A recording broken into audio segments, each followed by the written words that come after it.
आप देख रहे हैं गीतांश टीवी, नजर हर खबर पर। डंडई से बिंदु कुमार की report. Dandai paradise public school में किया गया परीक्षा फल वितरण कार्यक्रम, वीडियो रहे मुख्य अतिथि। डंडई प्रखंड मुख्यालय अवस्थित पैराडाइज पब्लिक स्कूल में गुरुवार को कक्षा LKG से 7वीं तक का परीक्षा फल वितरण सह होली मिलन समारोह का आयोजन किया गया। कार्यक्रम की शुरुआत मुख्य अतिथि प्रखंड विकास पदाधिकारी देवलाल करमाली, मुख्य प्रतिनिधि महेश्वर राम, विद्यालय के निर्देशक सिकंदर प्रजापति, प्राचार्य बिंदु कुमार रवि सहित अन्य ने संयुक्त रूप से दीप प्रज्वलित कर कार्यक्रम की शुरुआत की। तत्पश्चात कक्षा LKG से 7वीं तक के छात्र छात्राओं के बीच वार्षिक परीक्षा फल का अंक पत्र वितरण किया गया। परीक्षा परिणाम में कक्षा 7वीं में चंपा कुमारी प्रथम, पारो कुमारी द्वितीय, अनुराधा कुमारी तृतीय तथा प्रिया कुमारी ठाकुर चौथा स्थान प्राप्त किया। वहीं कक्षा 6 में शहनाज खातून प्रथम, अंजलि कुमार ठाकुर द्वितीय, नाजिया खातून तृतीय तथा अंजलि कुमारी चौथा स्थान प्राप्त किया। कक्षा 5 में नीरज प्रजापति प्रथम स्थान, रानी कुमारी द्वितीय स्थान, अंशु कुमारी सिंह तृतीय स्थान तथा आयुष कुमार रवि चौथा स्थान प्राप्त किया। कक्षा 4 में वंदना कुमारी भारती प्रथम स्थान, रूपांजलि कुमारी द्वितीय स्थान, अंशिका कुमारी तृतीय स्थान तथा सोनी कुमारी चौथा स्थान प्राप्त किया। कक्षा 3 में आरुष कुमार पटेल प्रथम स्थान, पुष्पा कुमारी द्वितीय स्थान, चमेली कुमारी तृतीय स्थान तथा इस्मामुल अंसारी चौथा स्थान प्राप्त किया। कक्षा 2 में प्रीतम कुमार भारती प्रथम स्थान, नूरी सब्बा द्वितीय स्थान, रोशन कुमार सिंह तृतीय स्थान तथा एलिया प्रवीण चौथा स्थान प्राप्त किया। कक्षा 1 में रानी कुमारी प्रथम स्थान, साक्षी कुमारी द्वितीय स्थान, सुष्मिता कुमारी तृतीय स्थान तथा अंकित कुमार चौथा स्थान प्राप्त किया। वहीं कक्षा UKG में अनुराधा कुमारी प्रथम स्थान, आयत प्रजापति द्वितीय स्थान, सोनाक्षी कुमारी तृतीय स्थान तथा ऋतिक कुमार विश्वकर्मा चौथा स्थान तथा सृष्टि कुमारी 5वां स्थान प्राप्त किया। अच्छा रैंक प्राप्त किए सभी छात्र छात्राओं को मेडल और उपहार देकर मुख्य अतिथियों के द्वारा सम्मानित कर हौसला बढ़ाया। मौके पर कार्यक्रम के मुख्य अतिथि BDO देवलाल करमाली ने स्वामी विवेकानंद, डॉक्टर APJ अब्दुल कलाम, लाल बहादुर शास्त्री सहित अन्य महापुरुषों और सामाजिक सुधारकों की जीवनी पर प्रकाश डालते हुए कहा कि विद्यार्थी महापुरुषों की जीवनी का अध्ययन करें और उनसे प्रेरणा लेकर अपना लक्ष्य निर्धारित करें। लगातार लक्ष्य के अनुरूप परिश्रम करें, सफलता आपकी कदम चूमेगी। साथ ही उन्होंने अपने अभिभाषण में छात्र छात्राओं को अनुशासन और शिष्टाचार के महत्व की जानकारी दी। मुख्य प्रतिनिधि महेश्वर राम ने कहा कि पैराडाइज पब्लिक स्कूल वर्षों से डंडई जैसे सुदूरवर्ती इलाके में शिक्षा का अलग जगा रहा है और परीक्षा परिणाम अच्छा दे रहा है। उन्होंने विद्यार्थियों का हौसला बढ़ाते हुए पढ़ाई में कोई कोताही नहीं करने तथा पढ़ाई में मन लगाने को कहा। परीक्षा फल वितरण कार्यक्रम का संचालन शिक्षक उपेंद्र कुमार रवि ने किया। इस मौके पर पूर्व प्राचार्य RK विश्वकर्मा, शिक्षिका अंजू देवी, अर्चना यादव, अर्चना गुप्ता, कुमारी कनकलता, राधिका कुमारी, रीना कुमारी, शिवानी कुमारी समेत सैकड़ों की संख्या में छात्र छात्राएं उपस्थित थे। आज का दिन है। आप लोगों ने जो एक साल तक मेहनत किया है उसका परिणाम आप लोगों को मिल रहा है। परीक्षा फल वितरण हो रहा है और मैं भी सौभाग्यशाली हूँ कि आप लोगों के बीच यहाँ इतना सुंदर व्यवस्थित ढंग से सजाया हुआ विद्यालय में आप सभी विद्यालय परिवार के बीच उपस्थित हैं। ऐसे तो देखा जाए तो जब बच्चे छोटे होते हैं तो माँ की गोदी में खेला करते हैं। घर से जब बाहर वो निकलते हैं तो आज की तिथि में देखा जाए तो बच्चे घर से निकल के विद्यालय ही आते हैं। अधिकांश कुछ ही बच्चे हैं कहीं सुदूरवर्ती क्षेत्रों में हैं जो स्कूल नहीं जाते हैं। बावजूद इसके घर से निकल के बच्चे विद्यालय में आते हैं और विद्यालय में बच्चों को एक नया परिवेश मिलता है। उस परिवेश में भी विद्यालय में बच्चे पलते हैं, पढ़ते लिखते हैं और आगे बढ़ते हैं। आज आप लोगों का LKG से 7th क्लास तक के बच्चों ने जो मेहनत किया है उसका परिणाम मिल रहा है। आप लोग भी बहुत ही सुखद अनुभव करते होंगे क्योंकि कहा जाता है कि मेहनत का फल मीठा होता है। आप लोगों ने जैसा मेहनत किया है वैसा आप लोगों को परिणाम देखने को मिल रहा होगा और यह एक संकेत भी है कि आने वाले समय में आप जैसा मेहनत करेंगे वैसा ही आपको परिणाम मिलेगा। क्योंकि घर से जब बच्चे निकलते हैं, यहाँ चूँकि 7th के 6th के 5th 4th के बच्चे भी हैं, तो आप देखते होंगे कि आपको घर में आपके माँ, आपके बाप, आपके फादर्स, मदर्स, पूरे परिवार के लोग आपको पढ़ाने के लिए बहुत त्याग करते हैं, बहुत संघर्ष करते हैं। अभी आप निजी विद्यालय में पढ़ रहे हैं, आपके पेरेंट्स को यहाँ फ़ी पे करना पड़ता होगा, आपकी जितनी सारी व्यवस्थाएं हैं उसको दुरुस्त करके आपको भेजते हैं। इसके पीछे एक ही उद्देश्य है कि आप एक कामयाब बनें, आपकी ज़िंदगी कामयाबी की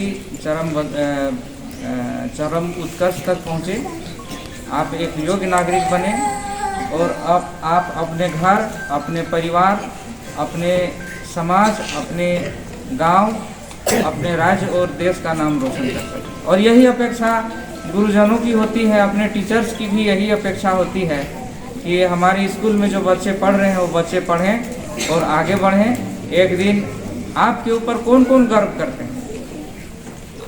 सब लोग गर्व करते हैं। एक तो आप खुद गौरवान्वित होते हैं अगर आप कुछ अच्छा करते हैं, कुछ आप इंजीनियर बन जाएं, डॉक्टर बन जाएं, कोई बड़े ऑफिसर बन जाएं, टीचर्स बन जाएं, आपको खुद उतना गर्व महसूस होगा।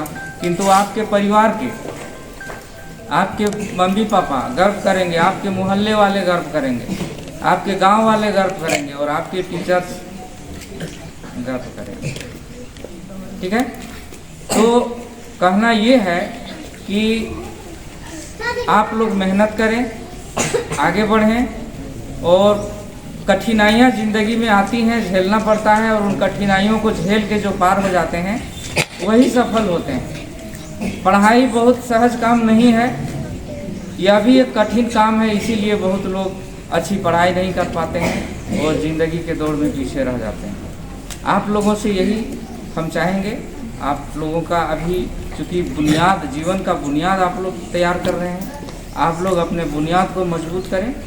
आप एक अच्छे स्कूल में पढ़ रहे हैं, आपके टीचर्स अच्छे हैं, आपका यहाँ वातावरण अच्छा है, तो आप आगे जा कर के आप अच्छा, आप जहाँ भी जाना चाहेंगे आपका रास्ता हर जगह खुला रहेगा। आप अभी जिस स्टेज पे हैं, जहाँ आप पढ़ाई कर रहे हैं, वहाँ से आप निकलेंगे अपनी बुनियाद मजबूत करके, तो आप जहाँ जाना चाहेंगे, आप चाहेंगे हम डॉक्टर बनना चाहते हैं, डॉक्टर बन जाएंगे, आप चाहेंगे हम ऑफिसर बनना चाहते हैं, ऑफिसर बन जाएंगे, आप चाहेंगे इंजीनियर बनना चाहेंगे तो इंजीनियर। आपकी बुनियाद पर निर्भर करता है कि आप आगे जा कर के कैसा करते हैं। बाकी आप आगे जा कर के अगर खूब चाहेंगे, आप कुछ भी चाहेंगे, आप मैट्रिक चले गए, मैट्रिक की पढ़ाई हो गई, उसके बाद कुछ नहीं होने वाला है।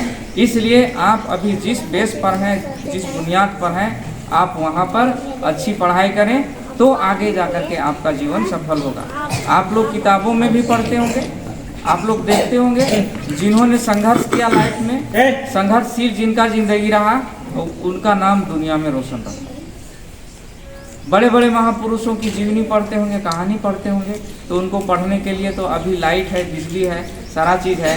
उस समय दिया जलाने के लिए, मिट्टी का तेल भी दीपक जलाने के लिए नहीं हुआ करता था, तो वो लोग स्ट्रीट में जाते थे और जाके गलियों में जाके, जहाँ पर ट्रांसफार्मर का बल्ब होता था, बल्ब के नीचे पढ़ के और अच्छी ज़िंदगी और दुनिया का नाम रोशन किया। आप लोगों ने लाल बहादुर शास्त्री का नाम सुना, इनका भी जीवन कुछ इसी तरह से। तो बहुत बड़े बड़े आपको महापुरुष मिलेंगे जो केवल अपने संघर्ष के बल पर जिंदगी को सफल नहीं बनाए हैं, बल्कि पूरे देश को गौरवान्वित किए हैं। आपने डॉक्टर APJ अब्दुल कलाम का नाम सुना होगा, कितने बच्चों ने सुना है बताइए? वो क्या थे, कोई बताएंगे? साइंटिस्ट थे ना, और क्या थे? वो भारत के, बताइए, भारत के राष्ट्रपति भी हुए, है ना, जो अपने देश का प्रथम व्यक्ति माना जाता है। वो अखबार बेचा करते थे, और जब अखबार बेचा करते थे तो अखबार बेचने का समय और स्कूल जाने का समय दोनों मेंटेन करते थे। अखबार बेचना है अपने मेंटेनेंस के लिए, अखबार बेचने के बाद स्कूल भी जाना है समय पर। उसके बाद स्कूल में भी, जैसे अभी आप लोगों ने देखा, पहला, दूसरा, तीसरा, first, second, third, fourth rank के बच्चे भी यहाँ पे अभी आ रहे थे, तो वहाँ उनका अपना रैंक भी बना हुआ रहता था स्कूल। तो कहाँ वो जा करके एक देश का प्रथम व्यक्ति बने, मतलब राष्ट्रपति बन गए। ठीक है, तो ऐसे महापुरुषों की कमी नहीं है। प्रेरणा के लिए आप जिनसे प्रेरणा लेना चाहेंगे, बहुत बड़े बड़े महापुरुष भी हुए हैं, लेकिन केवल एक ही आप लोगों से अनुरोध रहेगा कि आप लोग लगन से और मेहनत से पढ़िए। आपके पीछे सभी लोग लगे हुए हैं, आपके गार्जियंस हैं, आपके टीचर्स हैं, सारे लोग हैं। हम लोग यहाँ आपके प्रखंड में हैं, तो आप हम लोगों के माध्यम से जो कुछ भी व्यवस्था हो या जो हो, हम लोग चिंतित रहते हैं ताकि हर जगह व्यवस्था बनी रहे। हम लोग यहाँ पे हैं, लेकिन आप लोगों के स्कूल के अंदर की बात मैं अगर कहूँ तो चूँकि आप बच्चे हैं, आपके अंदर एक भावना जागृत होना चाहिए। एक भावना यह है कि चूँकि कुछ छोटे बच्चे हैं, कुछ बड़े बच्चे हैं, यहाँ LKG के बच्चे भी बैठे हुए हैं, 7th क्लास के बच्चे भी बैठे। अनुरोध रहेगा कि आप लोग लगन से और मेहनत से पढ़िए। आपके पीछे सभी लोग लगे हुए हैं, आपके गार्जियंस हैं, आपके टीचर्स हैं, सारे लोग हैं। हम लोग यहाँ आपके प्रखंड में हैं, तो आप हम लोगों के माध्यम से जो कुछ भी व्यवस्था हो या जो हो, हम लोग चिंतित रहते हैं ताकि हर जगह व्यवस्था बनी रहे। हम लोग यहाँ पे हैं, लेकिन आप लोगों के स्कूल के अंदर की बात मैं अगर कहूँ तो चूँकि आप बच्चे हैं, आपके अंदर एक भावना जागृत होना चाहिए।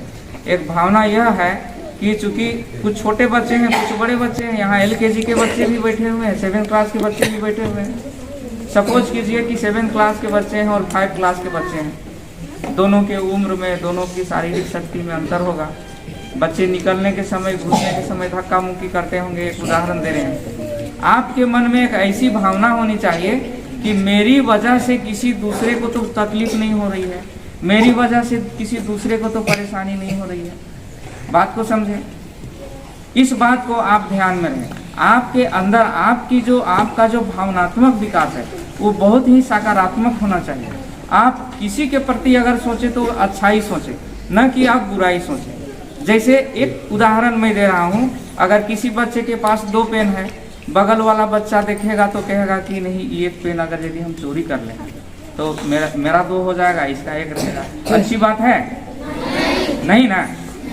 और आप देखेंगे बहुत सारे स्कूलों में बच्चों का पेंसिल खो गया, कलम खो गया। तो यह एक्टिविटी, यह जो एक्टिविटी होती है इस तरह की, तो कहाँ से आती है? मन से आती है। मन में ऐसा सोच उत्पन्न होता है, ऐसा माइंड में ऐसा डेवलप हो जाता है कि इसका सामान हम चोरी कर लें। अगर कोई छोटा बच्चा है तो इसको हम धक्का दे दें, या तो इसका बस्ता हम बगल कर दें और इसके जगह पर हम बैठ लें। तो ये सब क्या है? ये नकारात्मक है, नेगेटिव एक्टिविटी है। तो इस तरह का एक्टिविटी अगर यदि ना हो, ऐसा लगाव, वैसा सोच नहीं हो, तो आप समझिए कि हम अपने जीवन के रास्ता में सही चल रहे हैं, सही दिशा में हम जा रहे हैं। ठीक है, तो आपके अंदर भी ऐसा भावनात्मक विकास होना चाहिए। और कब होता है? आप जिस उम्र में हैं, उम्र के जिस पड़ाव में हैं, वहीं से इस तरह की भावनात्मक विकास होता है। यही तरह वहीं से सोच है सो डेवलप करता है ऐसा। तो आप सकारात्मक सोचने की आप भावना अंदर में जागृत रखें, ताकि किसी को कोई दिक्कत नहीं हो, किसी को परेशानी नहीं हो, किसी को ठेस नहीं पहुँचे, है ना। तो आगे जाके जब जीवन में आप बड़े होंगे तो केवल अच्छा सोचेंगे, खराब नहीं सोचेंगे, किसी के प्रति आप अच्छा ही सोचेंगे। तो स्कूल हम क्यों आते हैं? क्यों आते हैं स्कूल?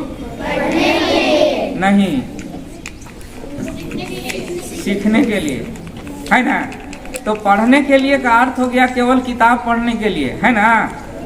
केवल बुक्स को हम पढ़ाई कर लें वो नहीं है। स्कूल में हम सीखते हैं। स्कूल में क्या सीखते हैं?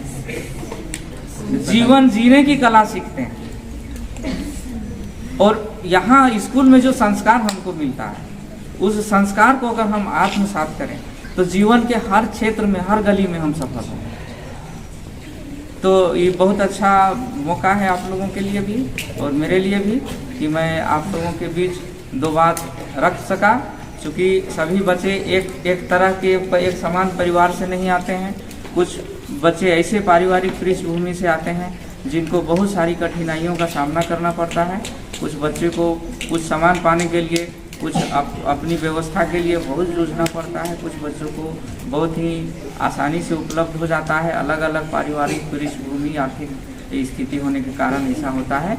लेकिन यही एक संघर्ष करने का मौका है। जब आप संघर्ष को नहीं समझेंगे, संघर्ष को जब आप नहीं देखेंगे तब आप आगे जीवन में सफल नहीं हो पाएंगे। इसलिए यहाँ भी यह भी एक पॉजिटिविटी है। बहुत लोग कहते हैं कि नहीं मेरे पास ये नहीं था इसलिए नहीं हो पाए, मेरे पिताजी ये पढ़ाई लिखाई नहीं कर रहे थे इसलिए नहीं हो पाए। ऐसा कुछ नहीं है, सारी व्यवस्थाएं हैं और आपके पास अगर कुछ कठिनाई है, कुछ कमी है, कुछ अभाव भी है तो वह भी आपको करने के लिए प्रेरित करता है। वह भी एक शिक्षा का बहुत बड़ा माध्यम है। इस बात को ध्यान में रखें और कभी इस चीज़ का रोना नहीं रोना है कि इसलिए मैं ऐसा नहीं कर सका क्योंकि मेरे पास अमुक अमुक चीज़ नहीं था। सब कुछ भगवान आपको दिया हुआ है। भगवान ने सारा चीज़ आपके अंदर आत्मसात किया है। अब उसको आपको डेवलप करना है, उसको आपको निकालना है, तब आप देखिएगा आप स्वतः सफल हो जाएंगे। तो इसलिए चलते चलते अंत में हम यही कहेंगे कि रख राह पर दो चार ही कदम मगर जरा तबीयत से, ठीक है। रख राह पर दो चार ही कदम मगर जरा तबीयत से कि मंजिल खुद व खुद चलकर तेरे पास आएगी। अरे वो हालात का रोने वाला मत भूल कि एक दिन तेरी तदबीर ही तकदीर बदल पाएगी। इसलिए आप लोग मेहनत कीजिए। गरहवा का विश्वसनीय प्रतिष्ठान किसान पंप हाउस वरुणा कंपनी के मोटर और समरसेबल की संपूर्ण रेंज, नल चापाकल generator parts, delivery pipe SWR pipe के अधिकृत विक्रेता। विशेष जानकारी के लिए तुरंत संपर्क करें। किसान पंप हाउस, मदरसा रोड, आनंद मार्ग स्कूल के बगल में, गरहवा, या स्क्रीन पर दिए गए नंबर पर संपर्क करें। किसान पंप हाउस आपकी सेवा में सदैव तत्पर। धन्यवाद।